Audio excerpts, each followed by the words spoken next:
샬롬, 설교를 들으시는 모든 분들께 하나님의 은혜가 충만하게 임하시기를 기원합니다. 아멘. 두 번째 성경 통독 프로젝트 다니엘서입니다. 성경 통독을 돕기 위한 설교이니 설교를 들으시고 은혜를 많이 받으시기를 바라고, 성경 통독에 동의하시면 구독과 좋아요도 눌러주시기 바랍니다. 목차를 보겠습니다. 구성은 전과 같습니다. 화면을 참고하시기 바랍니다. 성경의 파노라마. 성경은 인생의 구원에 대한 특별 계시를 담은 책입니다. 66권으로 구성된 성경에서 각각의 전경들은 문학 양식과 내용의 소재와 범위, 기록 동기, 기본 주제와 관점 등이 모두 다릅니다. 그러나 다양한 측면에서 인간 구원의 진리를 조명한다는 근본 목적과 이들 각각이 모두 하나님에 의하여 영감으로 기록되었다는 그 기원에 있어서 동일합니다. 성경의 기록과 보존. 성경은 40여 명의 저자가 1600년 동안 기록한 책입니다. 성경 66권은 문학적 장르의 특성에 따른 분류와 연대순으로 배치되었음을 알아두시면 성경 통독에 도움이 됩니다. 대선지서 마지막 5번째 다니엘서와 관련된 시대의 연대표를 보겠습니다. 605년 다니엘이 포함된 제1차 바벨론 포수가 있었고요. 602년 다니엘의 바벨론 관리 등용, 597년 제2차 바벨론 포수, BC 586년 예루살렘 함락 및 제3차 바벨론 포수가 있었습니다. BC 562년 바벨론 왕 느부갓네살이 죽었고 539년에 바벨론이 멸망합니다. 메데 바사 과도 제국이 건립됩니다. BC 538년은 다니엘의 사자굴 구원 사건이 있는 해입니다. 다니엘서 개관. 책의 제목은 히브리 원전이 본서의 주인공이자 저자의 이름인 다니엘을 그대로 제목으로 삼았습니다. 대개의 영역본들도 이를 따랐고 한글 성경도 이를 따라 다니엘을 제목으로 삼았습니다. 다니엘서의 저자는 여호와 절대 신앙으로 평생 승리의 삶을 살았던 신앙 영웅으로서 하나님께 직간접의 묵시를 받았던 선지자 다니엘입니다. 그는 유대 출신의 포로라는 한계를 극복하고 연이어 등장한 바벨론에서 바사까지 대제국의 고위 관료직을 연임한 당대의 지도자였습니다. 기록 연대는 다니엘이 히데겔 강가에서 마지막 묵시를 받은 때가 바사왕 고레스 3년 곧 BC 536년인 사실과 다니엘의 사망이 BC 530년 경임을 감안하면 BC 536년에서 530년 사이에 기록된 것으로 추정됩니다. 수신자는 바벨론 포로 시대에 처하여 하나님께서 자신들 이스라엘 민족을 잊지 않고 지켜주시고 마침내 궁극적 승리를 주실 것이라는 확신이 절실했던 당대의 선민들과 각 시대의 현실 앞에서 역사의 향방에 대하여 고뇌할 모든 시대의 성도들입니다. 주요 내용은 이스라엘 포로 시대에도 하나님의 구원 역사가 계속 이어졌음을 보여주는 다니엘 생애의 주요 신앙 승리 사건들과 마침내 선민의 영원한 구원이 이루어질 대종말에 이르기까지의 전 역사 전개 과정을 보여주는 묵시들입니다. 다니엘서 체크포인트. 남유다가 결정적으로 무너진 시점은 예루살렘이 함락된 BC 586년이었고 고레스의 귀환 칙령은 BC 538년 반포되었습니다. 그러나 에레미야 등의 예언서들은 BC 605년의 제1차 포로 사건부터 BC 537년 스룹바벨의 귀환까지의 70년을 이스라엘의 포로 시대로 상정합니다.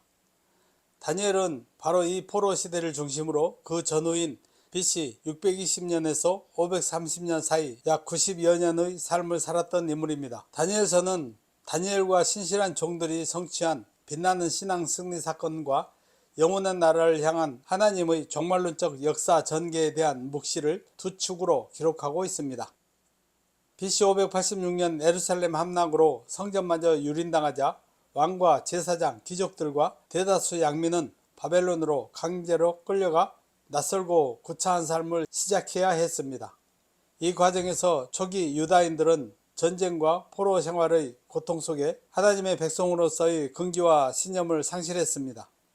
이들은 하나님께서 자신들을 영영 버리셨거나 혹은 여호와가 온 세상을 다스리는 절대 유일신이 아니라 여러 신 중 미약한 한 분에 불과한 것이 아닌가 하는 절망과 회의에 빠져들었습니다. 절대신앙과 선민 정치에 대한 망각은 더욱 심각한 근원적 문제였습니다. 이러한 상황에서 다니엘은 포로 시대의 가장 위대한 신앙 영웅으로 살았습니다. 유다 출신 귀족인 그는 BC 605년 어린 나이에 바벨론으로 끌려왔으나 이후 대제국의 황실에서 최고의 관료로 생활하면서도 무엇보다 여호와 신앙의 순결과 지조를 우선했습니다. 다신교 사상과 제국주의 논리가 지배하는 격변기 속에서 일신의 안위를 뒤로하고 신앙을 고수하던 그는 거듭 극한의 시련을 당했습니다. 그러나 그의 위기는 늘 하나님의 손길로 더 큰 승리와 영광을 얻는 극적인 반전으로 이어졌고 결국 변방 포로 출신이라는 한계를 극복한 승리의 삶을 보여주었습니다. 다니엘의 삶은 암흑 같은 포로 시대에도 하나님을 향한 절대신앙을 간직한 이들이 있었으며 그들을 향한 하나님의 구원 행동이 단 한순간도 끊이지 않았다는 구속사의 연속성에 대한 살아있는 증거입니다. 하나님은 다니엘에게 당대부터 세상 끝날까지 이어질 역사 전개의 기본 틀에 대한 묵시를 주셨습니다. 이는 하나님께서 택한 선민이 영원한 승리를 누리는 나라가 올 때까지 세상을 계획하신 뜻대로 경영하실 것임을 선포하신 것입니다. 이를 통해 포로 시대의 종들은 물론 모든 시대의 하나님의 사람들에게 종말론적 위로와 각성을 동시에 전해줍니다. 다니엘서 내용 분해. 다니엘서는 크게 다니엘 생애의 주요 사건들과 간접 묵시들을 다루는 전반부 제1장에서 6장과 다니엘을 향해 직접 주어진 4대 묵시들을 기록한 후반부 제7장에서 12장의 두 부분으로 나누어집니다. 다니엘서 예언들을 지칭함에 있어서는 계시 또는 예언 등의 일반적 용어보다는 묵시라는 용어를 주로 사용합니다. 이는 종말론과 관련된 사항들을 기이하고도 난해한 상징적 이미지들을 통하여 제시하는 문학적 특징을 강조하여 지칭하는 용어입니다. 전반부 제1장에서 6장은 먼저 다니엘과 그의 신앙 동료들이 이스라엘 포로 시대에도 빛나는 신앙 승리의 삶을 살았음을 보도합니다. 1장은 다니엘과 세 친구의 왕실 제사 음식 거부 사건과 등용이 기록되어 있습니다. 3장은 다니엘의 세 친구의 느부갓네살의 금신상 경배 거부로 인한 풀무불 처형 사건이 있습니다. 2장과 4장은 대제국의 제자들이 단 한 사람도 풀 수 없었던 느부갓네살의 두 차례의 꿈에 대한 다니엘의 해석이 기록되었습니다. 5장은 벨사살 왕의 성물 모독과 신비문자 출현 사건, 6장은 바사왕 다리오의 다니엘 중용과 사자골 처형 사건이 기록되었습니다. 이 다니엘 전반부 신앙승리 사건 기록은 웅장한 스케일과 긴박감, 그리고 극적 반전과 통쾌한 결말 등의 특징을 가지는 구약 성경에 기록된 가장 역동적인 사건 모음집이라 할 수 있습니다. 후반부 제7장에서 12장은 다니엘 생애의 주요 4대 직접 묵시의 네단락입니다. 7장은 바다에서 나온 네 짐승의 묵시, 8장은 을레강변에서 수대양과 수렴소의 묵시, 9장은 70일의 묵시, 10장에서 12장은 히데겔 강가에서 받은 여러 왕들의 묵시 등이 이어집니다.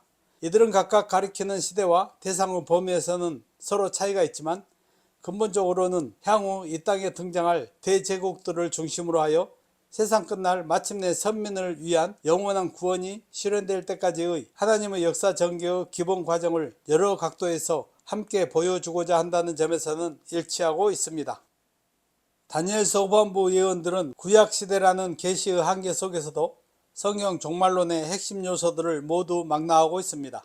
여기에는 말세 성도들이 겪을 대환란, 사탄의 무리와 벌이는 최후 전쟁, 하나님의 대심판을 거친 현 세상의 종말, 그리고 영원한 구원의 나라 도래가 포함됩니다. 이러한 다니엘의 묵시는 신약 복음서에 기록된 예수님의 종말 예고 및 요한계시록의 내용과 완벽한 일관성을 보여줍니다. 특히 70일에와 마지막 한 주간에 대한 계시, 그리고 말세의 저그리스도 등장과 그로 인한 성도의 환란 등은 신약의 계시록에서도 문자 그대로 반복되며 확증됩니다. 결과적으로 다니엘서는 신구약을 관통하는 하나님의 일관된 구속사적 계획을 보여주는 결정적 계시라 할 수 있습니다. 징검다리 설교. 제목 다니엘의 새 친구 신앙. 본문 다니엘서 3장 15절로 18절입니다. 같이 한번 읽어보겠습니다. 이제라도 너희가 준비하였다가 나팔과 피리와 수금과 사명금과 양금과 생황과 및 모든 악기 소리를 들을 때 내가 만든 신상 앞에 엎드려 절하면 좋거니와 너희가 만일 절하지 아니하면 즉시 너희를 맹렬히 타는 풀무불 가운데에 던져 넣을 것이니 능히 너희를 내 손에서 건져낼 신이 누구이겠느냐. 사드락과 메삭과 아벳느고가 왕에게 대답하여 이르되 느부갓네살이여 우리가 이 일에 대하여 왕에게 대답할 필요가 없나이다. 왕이여 우리가 섬기는 하나님이 계시다면 우리를 맹렬히 타는 풀무불 가운데에서 능히 건져내시겠고 왕의 손에서도 건져내시리이다.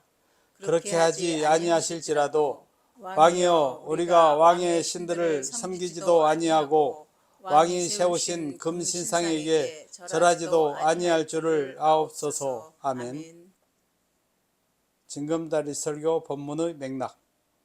본 단락은 본서 전반부 제1장에서 6장의 세 번째 일화로서 다니엘의 세 친구들이 느부갓네살 왕이 세운 금신상 숭배 명령 거부로 말미암아 겪어야 했던 시련과 승리 사건, 곧 일명 다니엘 친구들의 풀무불 구원 사건을 다루고 있는 제3장의 중반부입니다. 3장 1절로 7절에서는 느부갓네살의 금신상 건립과 낙성식을 위한 바벨론 관리들의 소집 및 금신상에 대한 경배의식 거행에 대하여 보도합니다.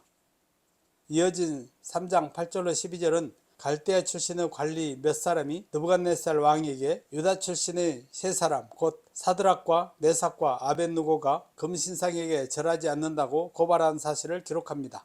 13절로 15절은 갈대아 관리들의 고발을 들은 느부갓네살 왕이 진노하며 다니엘의 친구들을 잡아오게 하여 그들을 신문하고 풀무불 처형을 경고하며 금신상에 대한 경배 명령을 이행하도록 촉구합니다. 16절로 18절은 다니엘의 친구들이 느부갓네살을 향하여 하나님께 대한 절대신앙에 근거하여 금신상 경배 거부를 천명한 사실을 보도하고 있습니다. 다니엘의 친구들은 다니엘과 더불어 바벨론 관리 후보로 선발된 당시로부터 하나님의 율법을 지키기로 뜻을 세운 바 있습니다. 그것은 그들이 신앙의 지조를 지키기 위해서 목숨을 기꺼이 버릴 각오를 하였음을 의미합니다. 그들의 그러한 신앙과 결단은 느부갓네살의 금신상 경배 명령 거부를 통해 여실히 드러나고 있습니다. 그들은 느부갓네살의 거듭된 풀무불 처형 경고와 회유에도 불구하고 금신상에 대한 경배를 단호하게 거부하였습니다. 다니엘의 세 친구들이 이렇게 금신상 경배를 거부한 것은 일단은 하나님께서 자신들을 구원하여 주실 것이라는 절대적인 믿음이 있었기 때문이었습니다. 그리고 더 나아가서는 하나님 앞에 신앙 정결을 지키는 것이 자신의 목숨을 지키는 것보다 더 중요하다는 진실된 태도를 그들이 끝내 견지하고자 했기 때문입니다. 그들의 이러한 진실된 신앙의 면모는 느부갓네살을 향하여 하나님께서 계시다면 자신들을 풀무불 가운데서 구원하실 것이며 그렇게 하지 않을지라도 금신상에게 경배하지 않을 것이라고 선언한 사실을 통해 확인할 수 있습니다. 징검다리 설교 포인트 및 적용. 갈대아 사람들의 참소를 들은 느부갓네살 왕은 크게 분노하며 다니엘의 친구들을 소환했습니다. 왕은 그들이 정말 절하지 않았는지 신문하며 이제라도 절하라고 해유 섞인 종용을 합니다. 이는 왕이 그들에게 다시 한번 살 길을 열어준 호의처럼 보일 수 있습니다. 그러나 다니엘의 세 친구는 이를 결코 단순한 배려로 여기지 않았습니다. 그들은 이 상황을 신앙과 불신앙, 즉 하나님과 우상 중 하나를 택해야만 하는 결정적인 시험대로 받아들였습니다. 적용을 해보겠습니다.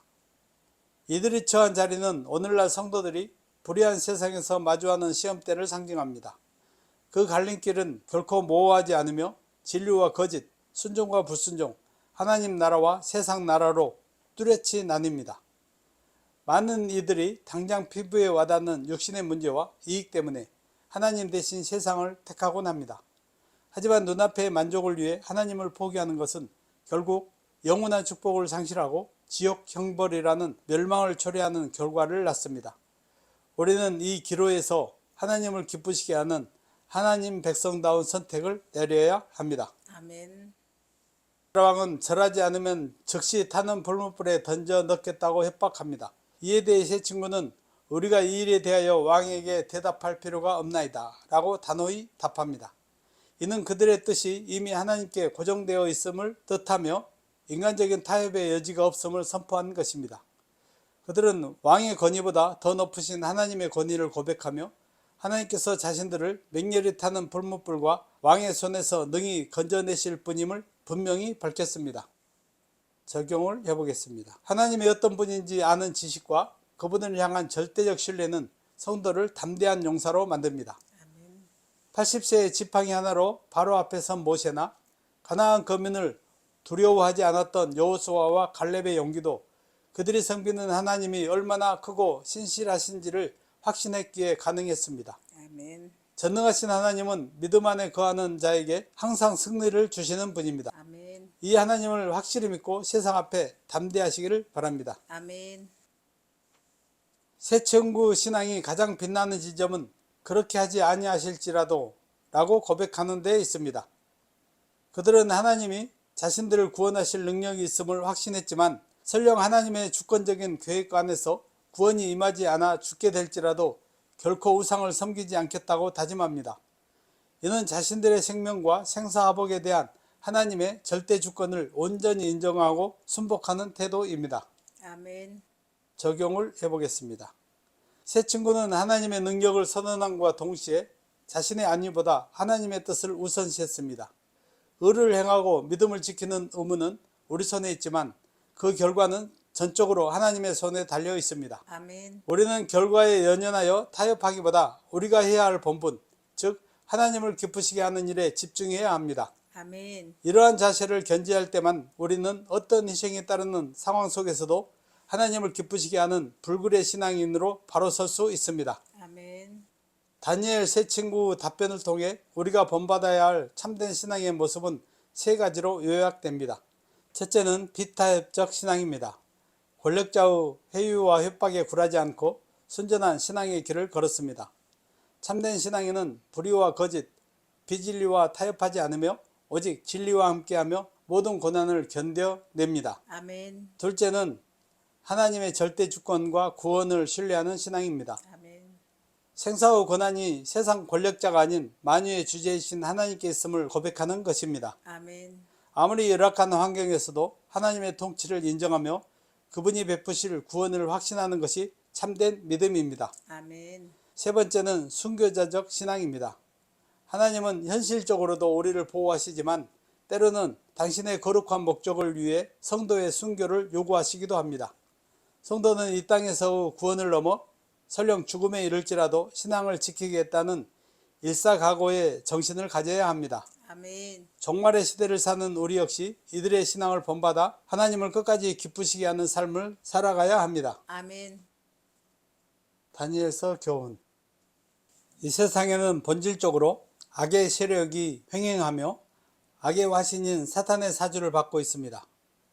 빛과 어둠이 공존할 수 없듯이 어두운 세상은 의로운 하나님의 백성들을 거부하고 배척하며 미워할 수밖에 없습니다. 특히 악한 세상 속에서 성도는 대개 소수에 속하기에 다수의 악인이 득시하는 환경 속에서 필연적으로 큰 위기와 시련을 맞이하게 됩니다.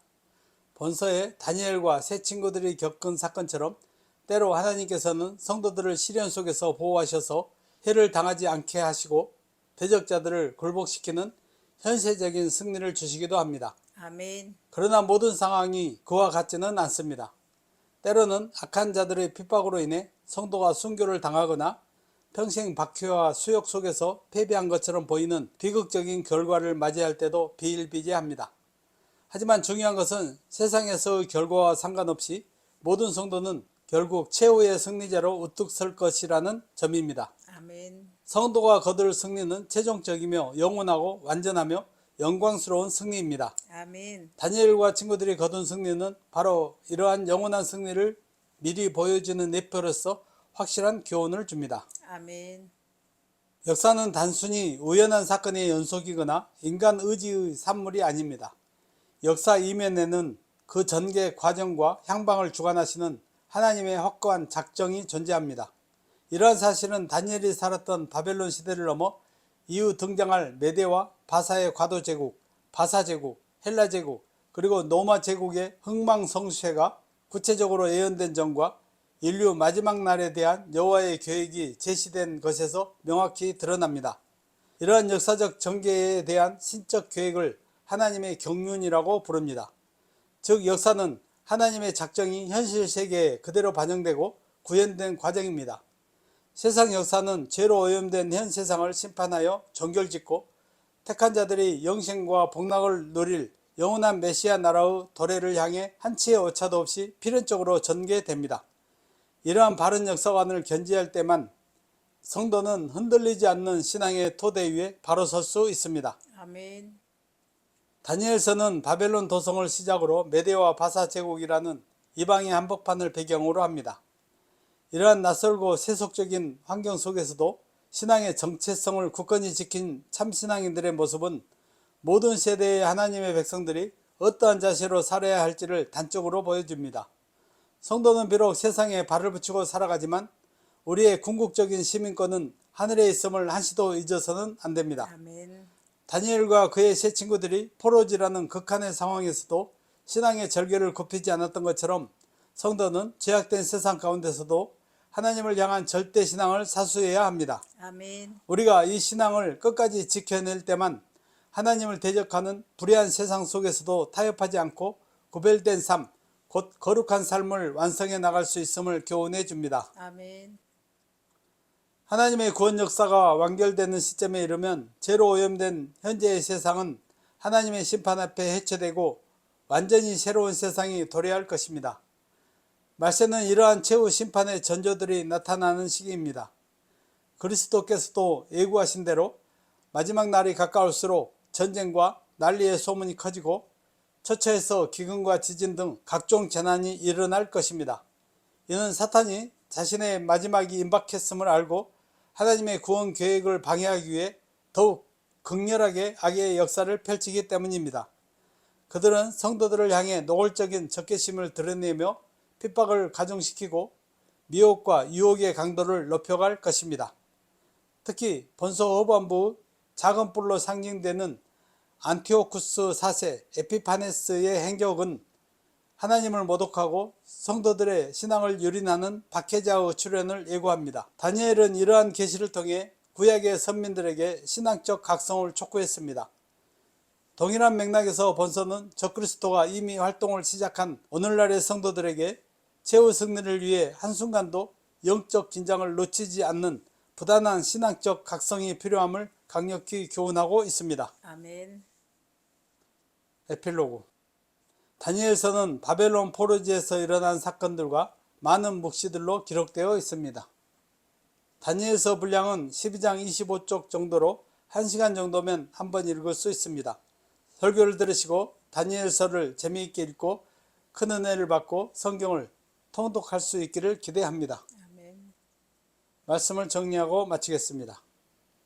다니엘서는 이스라엘의 멸망 후에도 하나님의 구원 역사가 계속 이어졌음과 대종말에 이르기까지의 전 역사 전개 과정을 보여주는 묵시들입니다. 다니엘과 세 친구들이 보여준 일사각오 신앙의 승리는 말세를 살아가는 성도들이 굳게 붙들어야 할 신앙의 모본을 제시해 주었습니다. 성도들은 하나님이 맡겨주신 사명을 위해서 일사각오의 신앙으로 매진함으로 하나님의 보호를 받으며 최후 승리를 하는 복된 삶을 살아갈 수 있기를 바랍니다. 아멘. 설교를 들으시고 성경을 읽는 모든 분들이 하나님의 은혜와 지혜와 말씀의 능력으로 충만하시기를 주의 이름으로 간절히 축원합니다. 아멘. 아멘. 샬롬.